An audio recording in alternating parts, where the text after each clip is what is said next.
আসসালামু আলাইকুম। কেমন আছেন হজরত? আলহামদুলিল্লাহ ভালো। ওনার কি অসুস্থ? জি অসুস্থ। আচ্ছা, কতদিন যাবত অসুস্থ? 2 দিন। ওনার বাড়ি কোথায়? বাড়ি হইছে প্রকল্প।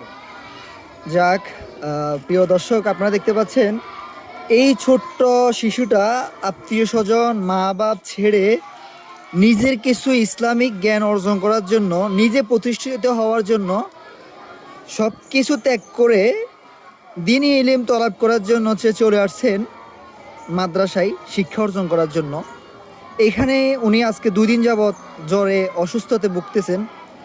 দেখুন, যেখানে সে এখনও নিজে ঠিকমতো গোসল করে যে তার লুঙ্গিটা সে ধুয়ে দিবে, ওরকম তার এখনও ওই ইয়েটা হয় নাই। অথচ সব কিছু ত্যাগ করে দিন ইলম শিক্ষা করার জন্য মাদ্রাসায় এত কষ্ট করে জ্বর নিয়েও সে পড়ে আছেন। তার পাশে দেখতেছেন তার ওস্তাদ তার খেদমতে ব্যস্ত, মাথায় একটু পানি দিয়ে তাকে একটু সুস্থ করার চেষ্টা করতেছেন।